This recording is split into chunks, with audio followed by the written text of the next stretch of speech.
Love infinite channel में आप सभी का एक बार फिर से बहुत बहुत स्वागत है। ज्योतिष सीरीज में आज हम बात करेंगे रोहिणी नक्षत्र की। रोहिणी नक्षत्र के जातक किस प्रकार के होते हैं और उनके जीवन में किस तरह के बदलाव या अच्छे चेंज आ सकते हैं, ये भी देख लेते हैं। तो यदि आपका रोहिणी नक्षत्र है तो आपको सुनने में, पढ़ने में या आपके घर में कोई रोहिणी नक्षत्र के हैं तो आपको समझने में आसानी होगी। वैदिक ज्योतिष के अनुसार रोहिणी नक्षत्र का स्वामी चंद्र ग्रह है और देवता ब्रह्मा जी हैं। ये आकाशमंडल में चौथा नक्षत्र है। ज्योतिषियों के अनुसार ये 5 तारों का समूह है जो कि भूसा गाड़ी की तरह दिखाई देता है। रोहिणी का अर्थ लाल होता है। पौराणिक कथा के अनुसार रोहिणी चंद्र की 27 पत्नियों में से सबसे सुंदर और तेजस्वी और सुंदर वस्त्र धारण करने वाली हैं। जैसे जैसे चंद्र रोहिणी के पास जाते हैं वैसे वैसे उनका रूप और अधिक खिल उठता है। रोहिणी नक्षत्र वाले जातक बहुत ही सुंदर, शुभ्र यानी कि बिल्कुल सफेद गोरे होते हैं। पति प्रेम इनको मिलता है। संपादन करने वाले हो सकते हैं, जैसे कि एडिटिंग का काम या एडिटर हो सकते हैं।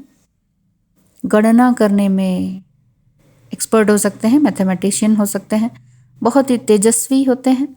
संवेदनशील, संवेदनाओं में रहने वाले, संवेदनाओं को समझने वाले, बहुत ही सम्मोहक, आकर्षक और सदा ही प्रगतिशील रहने वाले जातक रोहिणी नक्षत्र के माने जाते हैं।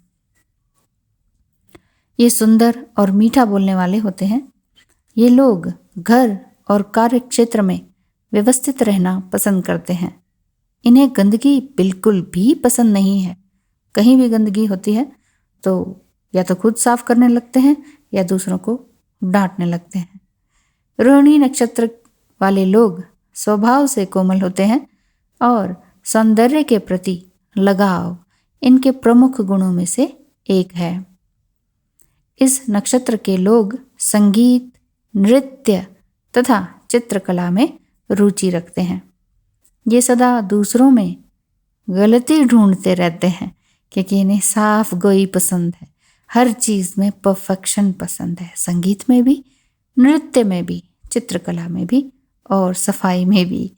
ये लोग शारीरिक रूप से थोड़े कमज़ोर देखे गए हैं, इसलिए कोई भी मौसमी बदलाव इन्हें रोग दे जाता है। यानी कि खांसी, जुकाम, बुखार, जब भी कोई मौसम आता है या बदलता है तब इन्हें कुछ ना कुछ तकलीफ, शारीरिक तकलीफ हो ही जाती है। ये लोग दिमाग से ज़्यादा दिल की सुनना पसंद करते हैं।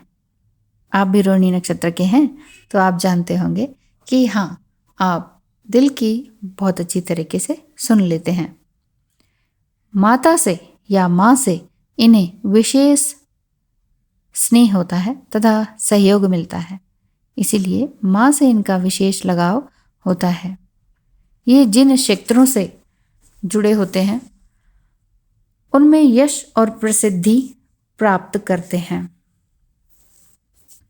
इस नक्षत्र में जन्म लेने वाले व्यक्ति को गले की तकलीफ, पाँव और छाती में दर्द की शिकायत हो सकती है।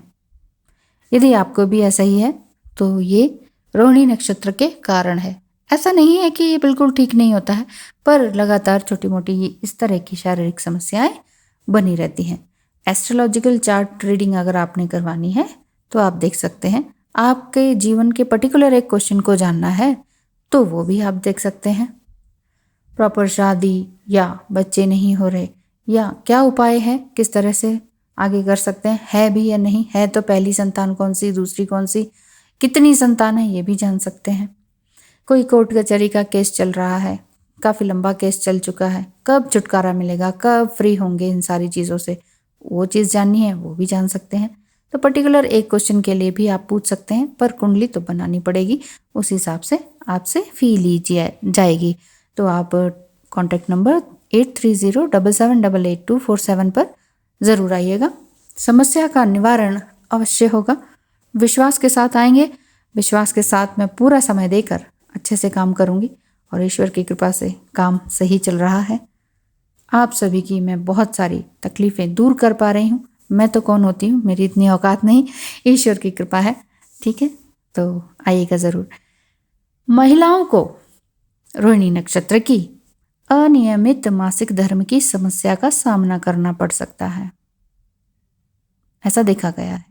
ऐसे व्यक्ति कला जगत, लेखन यानी कि राइटिंग वर्क में, खनिज तथा भूमि, कृषि उत्पाद तथा भवन की खरीद फरोख्त के कार्य में बिजी दिखाई देते हैं या उन चीज़ों से जुड़े होते हैं। रोहिणी नक्षत्र के लोग मतलब कोई भी कला जगत, फिल्म इंडस्ट्री हो सकता है, एड इंडस्ट्री हो सकता है, एड वर्क जो भी करते हैं, मॉडलिंग हो सकता है, ये सब कुछ कला के अंतर्गत ही आ जाता है। राइटिंग वर्क हो जाता है, भूमि से रिलेटेड हो जाता है, कुछ भी खरीदना बेचना हो उस तरह का, भवन की खरीदना बेचना, प्रॉपर्टी डीलिंग जिसे कहते हैं, उस काम में पाए जाते हैं। इन्हें मोती 4 से 6 रत्ती का चांदी की अंगूठी में चौथी अंगुली में धारण करना लाभप्रद रहता है। परंतु जो मैंने कह दिया ऐसे ही मत कर लीजिए, क्योंकि समय के अनुसार होता है। अंतरदशा, दशा, प्रत्यंतरदशा क्या चल रही है, किस प्रकार के दोष आपकी कुंडली में है, पास्ट लाइफ में आपने ऐसा क्या किया है, और इस समय आपका भाग्य रत्न क्या है। रत्न 3 प्रकार के होते हैं ना, भाग्य रत्न, जीवन रत्न और पुण्य रत्न। सबसे इम्पोर्टेंट है भाग्य रत्न। भाग्य रत्न का अगर आपने धारण कर लिया तो जीवन रत्न और पुण्य रत्न अपने आप ही प्राप्त होने लग जाएंगे। मतलब जीवन भी आपका अच्छा चलने लगेगा, पुण्य यानी कि सदकर्मों की भी आपको पुण्य प्राप्त होने लग जाएगा। तो इस तरह से आप तब धारण कर सकते हैं बिना पूछे, यूं ही जैसे सुन लिया आपने तो यही मत पहनने लग जाइएगा। बिना पूछे नहीं करते हैं, बिना एस्ट्रोलॉजिकल एनालिटिक किए बिना नहीं करते हैं, मेरे कहने का ये मतलब है। थैंक यू सो मच देखने सुनने के लिए। अब नेक्स्ट जो वीडियो आएगी वो आएगी मृगशिरा नक्षत्र के जातकों के ऊपर। बहुत बहुत धन्यवाद है वीडियो को देखने सुनने के लिए। नमस्कार।